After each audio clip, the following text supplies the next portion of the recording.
भगवते वासुदेवाय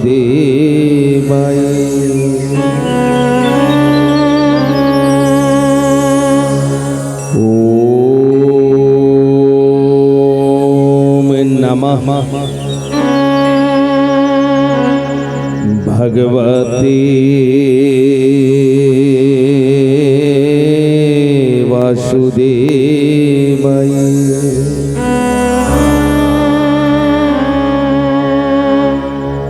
श्री राधे मेरो स्वामिनी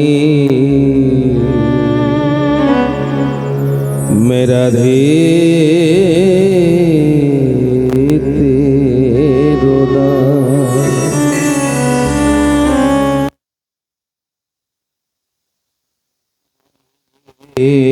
दियो श्री वृंदावन को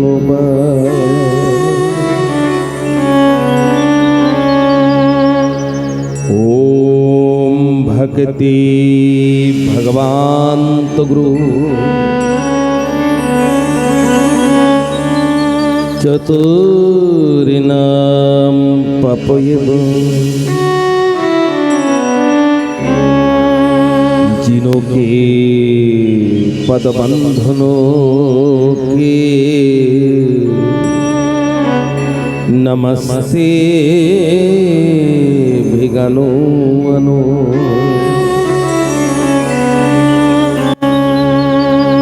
ओम गुरु ब्रह्मा गुरु विष्णु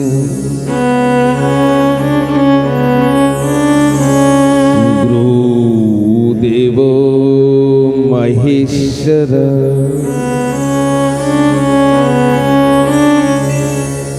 गुरु साक्षात् परम ब्रह्म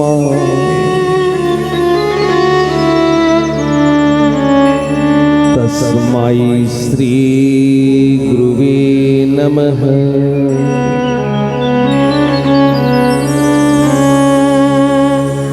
हरे कृष्ण कृष्ण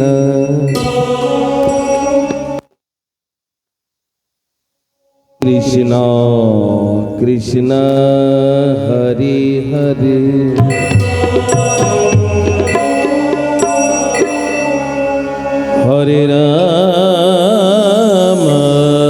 हरे राम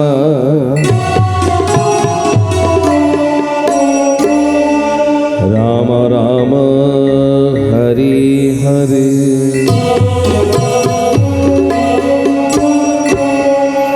कृष्ण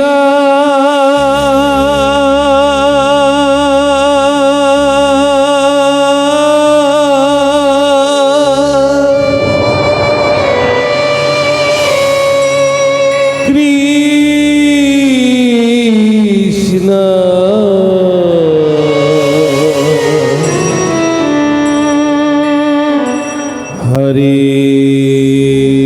कृष्ण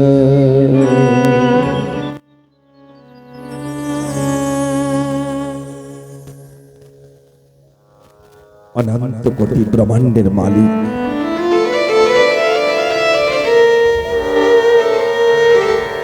श्री हरिर कथा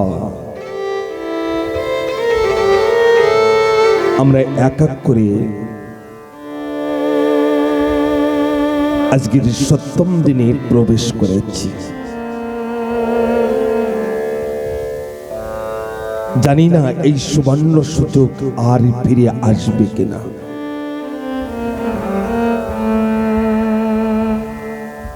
না কে কোন দিন চলে যাব, কোন দিন আমার গোবিন্দ আমাকে ডাকবেন ঠিকানা নাই। অনেকে যদি বলেন আমার এখনো মৃত্যুর বয়স হয় নাই, বৃদ্ধ হয় নাই, তাহলে আপনি ভুল বুঝছেন। অনেকে আমাদের আগে এসে আগে চলে গিয়েছেন, আমাদেরও যেতে হবে। বাবা,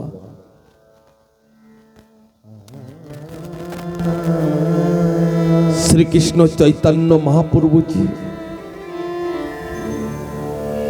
তিনি নদী আরে দ্বারে দ্বারে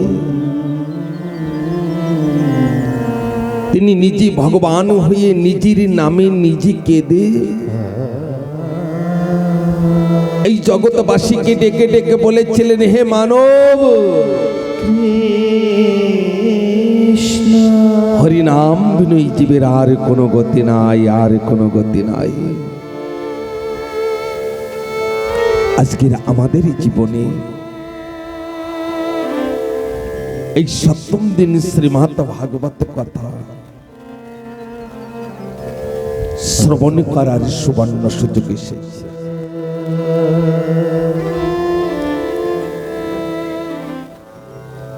আরেকটি সুবর্ণ সুযোগ আপনাদেরই এই পাশে 61 মার্চের 14 তারিখে, এই মার্চ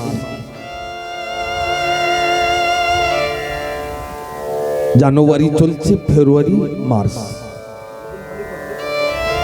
যেদিন হোলি, সেই হোলির দিনের থেকে ওখানে সপ্তম দিনে শ্রীমদ্ ভাগবত কথা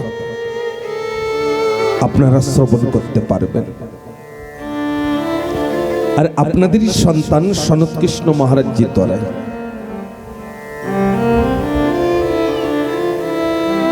সমস্ত ঠাকুর ভক্তদের আমন্ত্রিত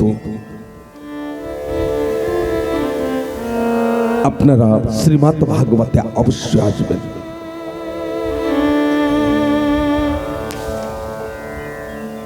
আরেকটি কথা বলে নি,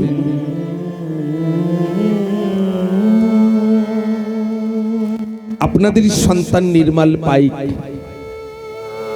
কৃষ্ণ ইনিও বলছেন আগামী বছর আবার এখানে সপ্তম দিনের ভাগবত কথা, সে রাধারানী যদি কৃপা হয় তো অবশ্যই আমরা সকলেই শ্রবণ করব। নিহাত উচ্চ করে রাধে রাধে তো বলতে হবে, বলে যাই যাই শ্রী রাধে হরে কৃষ্ণ। অবশ্যই যে মনোকামনা নিয়ে আজকের এই সংকল্প নিচ্ছেন, রাধারানী অবশ্যই পূর্ণ করবেন। আজকের বাবা সুদামা চরিত্র, আর সুদামা চরিত্রই আমি চাবো প্রথমের থেকেই শ্রবণ করুন। আজকে সুদামা চরিত্রতে স্টার্টিং এর থেকে কোনো কাটপিট না হয়। তা সর্বপ্রথম আমরা সুদামার বাল্যলীলার কথাকে শ্রবণ করি।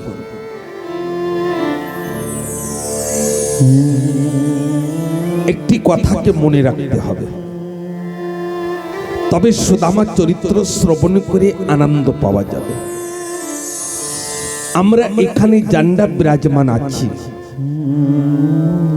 চাই স্ত্রী হও চাই পুরুষ। আমার একটি গোপন কথা বলেন তো, কৃষ্ণ যদি এখানে এসে দাঁড়িয়ে হাতে মুরলি, মস্তক মুকুট, ময়ূর পাঙ্খ নিয়ে দাঁড়িয়ে যদি এসে বলেন যে বলো কে কে আমাকে স্বামী রূপে পেতে চাই, তা যে যে আমাকে স্বামী রূপে পেতে চাও তিনি তিনি হাত উচ্চ করো। সেই কৃষ্ণ বলছে হরে কৃষ্ণ। তাকিয়ে দেখুন বাবা জান্ডা তান্ডাও হাত উচ্চ করছেন। কৃষ্ণকে স্বামী রূপে বরণ করতে চান, তার মানে আমরা না স্ত্রী না পুরুষ, আমরা প্রকৃতি পুরুষ যদি কেউ থাকেন তা একেবারে গোবিন্দ বিনো, আর কেউ নাই জগতে।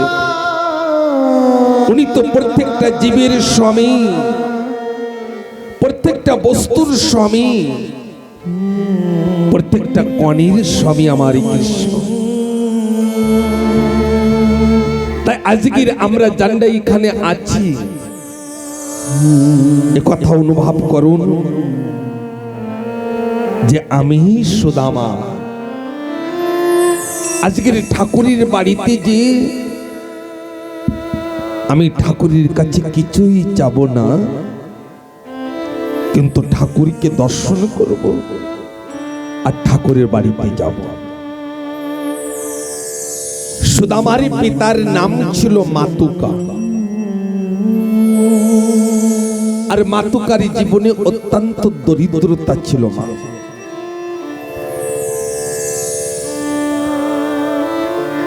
সুদামা জন্ম নেবার কয়েকদিন পরে সুদামার মা মারা যান। সুদামার মা মারা যান, সুদামা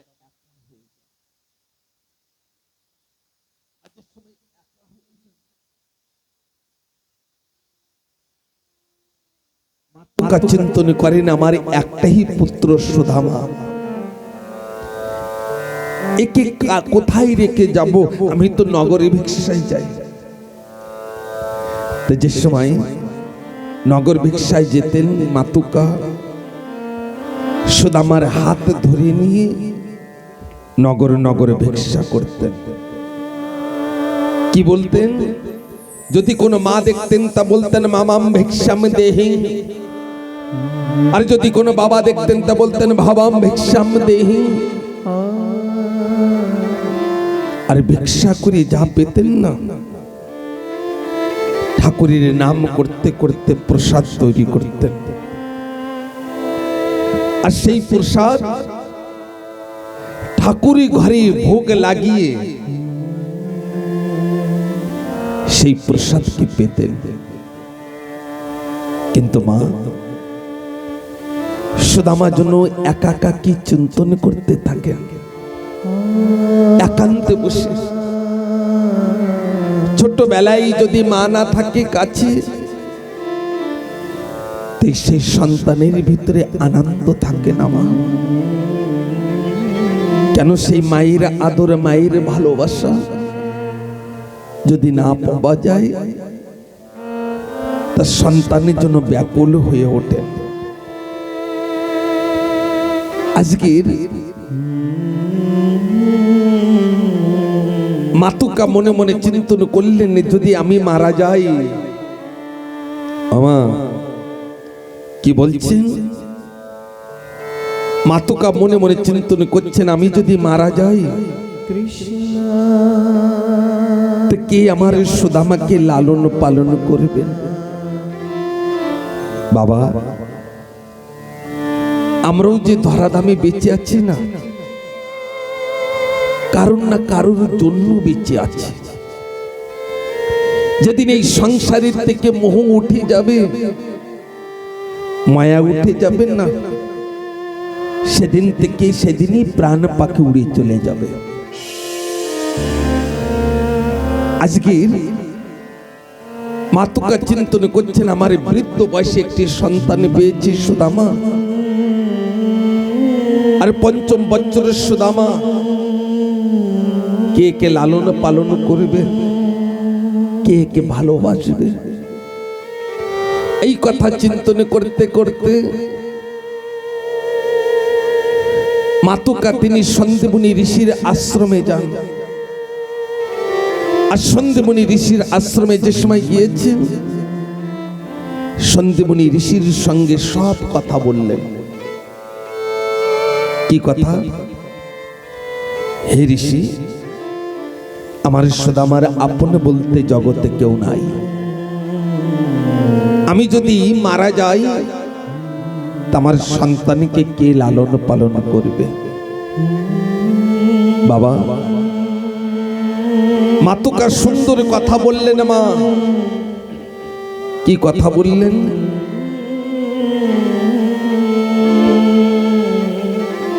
যে আমি যদি মারা যাই তো আমার সন্তানকে কে লালন পালন করবে।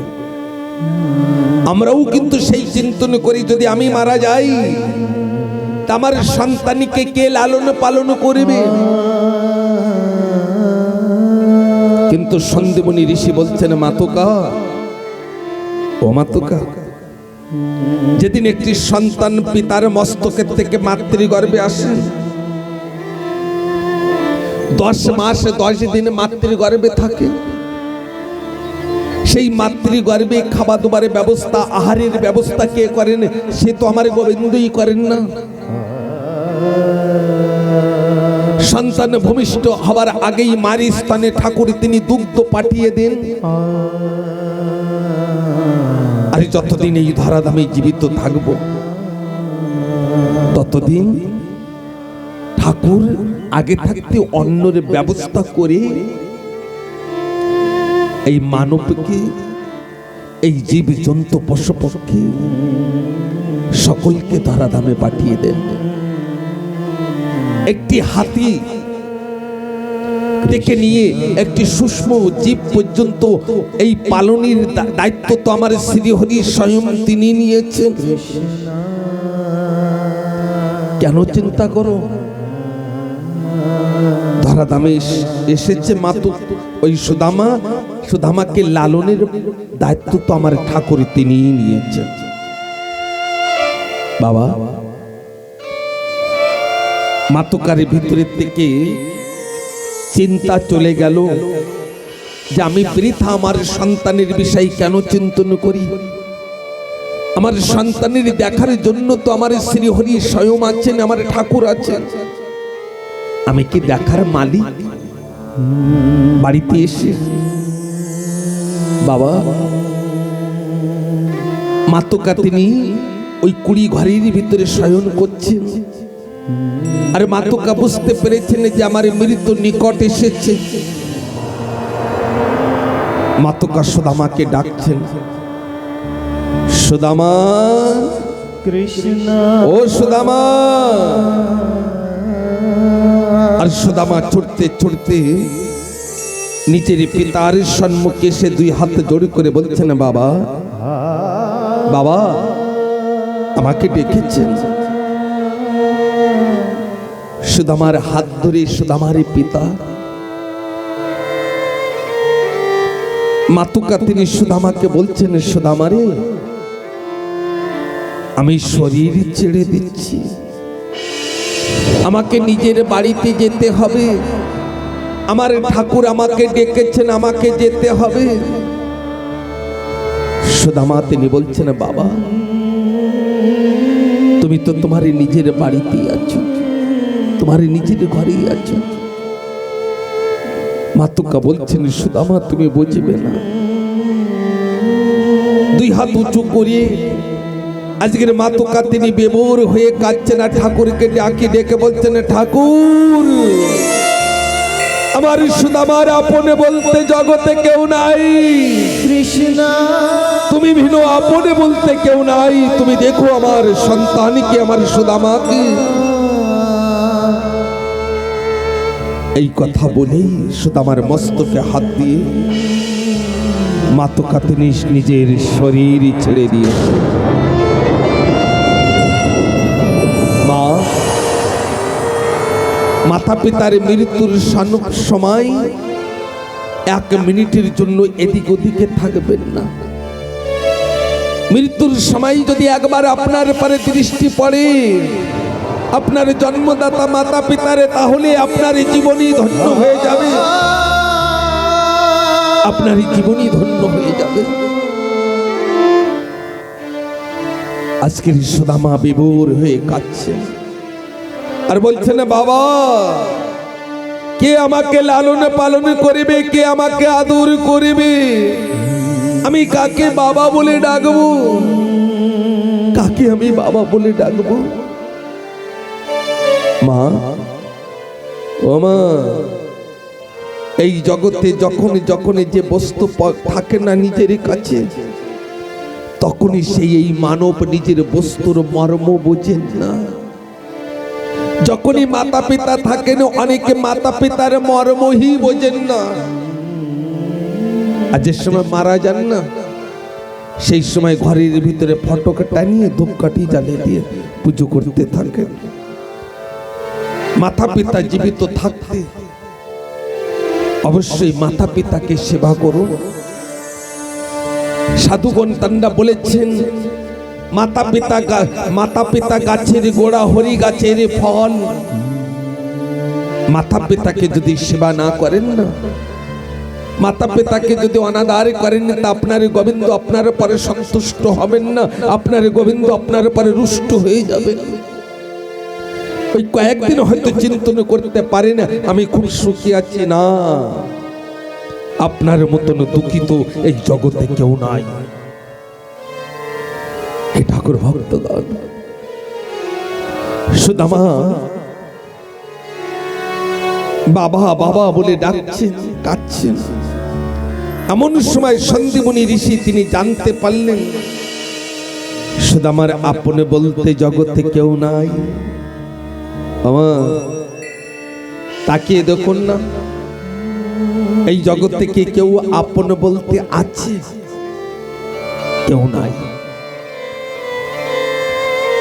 যদি না মানেন না, আজকে মরবেন না, ওই 2-3 দিনে কান্নাকাটি করবেন, 10-15 দিনে পারে না, তাকিয়ে দেখবেন আকাশ মার্গের থেকে এখনই ওই আমার মানে ঘরের জান আছে না, যাদের ভালোবেসেছি, নাতি পুতি পোতা পুতি অন্য কোনো ডিস্কো ড্যান্সে যে ড্যান্স করছে, ভুলে গিয়েছেন আপনি যে এই ধরাধামের একজন মানব, ভুলে গিয়েছে। এই জন্য যদি কেউ আপনে থাকে, দেখ আমার গোবিন্দ ভিন্ন কেউ আপনে নাই। জানেন বাবা, সন্দীপনী ঋষি তিনি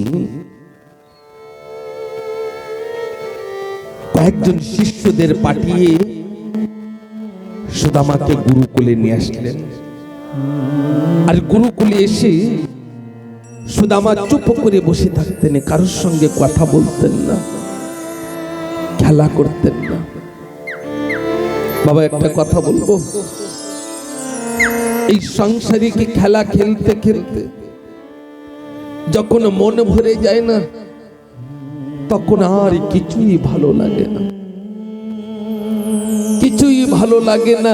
এমন অনুভব হয় জীবনের জন্য কি ভুল করেছি, কি হারিয়েছি। আজকের সুদামা চুপ করে বসে বসে চিন্তন করেন। গুরুমা ছুটি এসে সুদামাকে বলেন, সুদামা রে, ও সুদামা, তুমি এমন ভাবে চুপ করে কেন বসে থাকো? এই বাচ্চাদের সঙ্গে খেলাধুলা করো না। তোমার এই জীবনে যদি কোনো কষ্ট থাকে, দুঃখ থাকে, আমাকে বলো না। জানেন সুদামা কি বলেন? 2 হাতে জোড় করে বলেন, গুরুমা, আমার জন্য কিছু ভালো লাগে না, বেশি আমার কিছুতে কমি নাই, গুরুকুলে সবকিছু পেয়েছি, কিন্তু আমার ভিতরে এমন অনুভব হয় এই জন্য কি একটা পেতে চাই যা আমি পাচ্ছি না, কি জন্য চাই আমি পাচ্ছি না। বাবা আমরাও কিন্তু অনুভব করি যে আমাদের জীবনের জন্য কি একটা কমি আছে যা আমার জীবনে আমি পাচ্ছি না, একটা কমি আছে।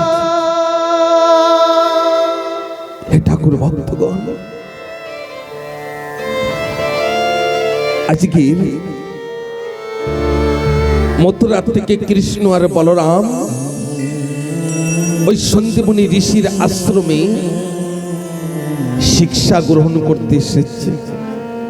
আমার যদি চিন্তন করেন না আমার মতন জ্ঞানী কেউ নাই, তা ভুল চিন্তন। জ্ঞানকে প্রাপ্য করার জন্য স্বয়ং ভগবান তিনিও গুরুর কাছে থেকে জ্ঞানের শিক্ষা নিয়েছেন। যদি বলেন যে আমার মতন ভক্ত কেউ নাই, আমার মতন জ্ঞানী কেউ নাই, আমার মতন সুন্দর সুন্দরী কেউ নাই, আমার মতন ধনী কেউ নাই, তা আপনি ভুল করছেন। জ্ঞান তো মৃত্যু পর্যন্তই এই মানব নিতে থাকেন। আজকের সন্দীপনী ঋষির আশ্রমে কৃষ্ণ আর বলরাম এসেছেন। এসে গুরুদেবকে প্রণাম করে বিরাজমান হয়েছেন বলরাম আর কৃষ্ণ। আর সুদামা ডাকছেন, সুদামাকে ডাকছেন গুরুদেব, সন্দীপনী ঋষি ডাকছেন, সুদামা সুদামা। আর সুদামা ছুটতে ছুটতে এসে গুরুদেবের সম্মুখে সাষ্টাঙ্গ প্রণাম করলেন। আর সাষ্টাঙ্গ প্রণাম করে দুই হাত জোড় করে সুদামা বলছেন, গুরুদেব গুরুদেব আমাকে ডেকেছেন, গুরুদেব আমাকে ডেকেছেন। গুরুদেব বলছেন, হ্যাঁ সুদামা, দেখো কে এসেছে, মথুরা থেকে কে এসেছে। দুই ভাই এসেছে। এই পাশে তাকিয়ে দেখো, এর নাম বলরাম। সুদামা তাকিয়ে না দুই হাতে জোড় করে বলছেন, নমস্তে। এদিকে সন্দীপনী ঋষি বলছেন, তুমি এই পাশে তাকিয়ে দেখো, যিনি বিরাজমান আছেন এনার নাম কৃষ্ণ। আর সুদামা যে সময় কৃষ্ণর দিকে তাকিয়েছেন সেই সময় অনুভব করছেন, যাকে আমি ছোট্টবেলার থেকে খোঁজ করছি সেই আপনজন তো আমার সম্মুখে এসেছেন, সেই আপনজন আমার সম্মুখে এসেছেন। আমার আপনজন যদি সম্মুখে আসে না, তো যদি আমি নাও চিনতে পারি, কিন্তু মনে বলে এ আমার আপনজন এসেছে, এ আমার আপনজন এসেছে। সুদামা এক দৃষ্টি দিয়ে কৃষ্ণর দিকে তাকিয়ে আছে। আমি যাকে ছোট্টবেলার থেকে আমি যাকে খোঁজ করছি সেই আপনজন তো আজকের আমার সম্মুখে এসেছে। সন্দীপনী ঋষি তিনি সুদামার দিকে তাকিয়ে দেখছেন। সুদামা বড় আনন্দ পাচ্ছে কৃষ্ণকে দেখে। সন্দীপনী ঋষি তিনি বলছেন, সুদামা তুমি তুমি গুরুকুলের ভিতরে যে তুমি ওই কুটিরে থাকো, ওই কুটিরিতে তুমি একাই থাকো না? সুদামা বলছেন, হ্যাঁ গুরুদেব, আমি ওই কুটিরের ভিতরে একাই থাকি। সন্দীপনী ঋষি বলছেন, সুদামা আজকে থেকে ওই এক কুটিরের ভিতরে কৃষ্ণ আর তুমি থাকবে। সুদামা দুই হাতে জোড় করে বলছেন, ঠিক আছে গুরুদেব। বাবা, গুরুদেব যদি চান তা বৈকুণ্ঠ ধাম দিতে পারেন। আজকের সন্দীপনী ঋষি তিনি সুদামাকে সাক্ষাৎ ভগবান দিয়ে দিয়েছেন, সাক্ষাৎ ভগবানকে দিয়ে দিয়েছেন। সুদামা আগে আগে চলছে, পিছনে পিছনে কৃষ্ণ। সুদামা আগে গিয়ে একটা বিছানা বিছিয়ে দুই হাতে জোড় করে বলছেন, এ কৃষ্ণ বিরাজমান হও ভাই। কৃষ্ণ বিরাজমান হয়েছেন কুটিরের ভিতরে। সুদামা ছুটি যেয়ে এক ঘটি জল এনে কৃষ্ণকে জল পান করাচ্ছে। আর কৃষ্ণ জল পান করছেন। এমন সময় কৃষ্ণ জল পান করলেন, আর সুদামাজি অনেক দূরে গিয়ে চুপ করে বসে আছে। আর মাঝে মাঝে মাঝে মাঝে ওই সুদামা কৃষ্ণর দিকে তাকান, আর কৃষ্ণ ওই সুদামার দিকে তাকিয়ে মৃদুল হাসি দেন। আবার সুদামা আবার মাথা নিচু করে দাঁড়িয়ে বসে থাকেন। আবার কৃষ্ণ দিকে তাকান, কৃষ্ণ মৃদুল হাসি দেন, আর আবার সুদামা মাথা নিচু করে বসেন। এইভাবে কয়েকবার করার পরে কৃষ্ণ তিনি বলছেন, ও ভাই তুমি অত দূরে বসে আছো কেন? আমার কাছে আছো না? কৃষ্ণ বলছেন। সুদামা বলছেন না না, আমি এখানেই ঠিক আছি। আর মনে মনে চিন্তা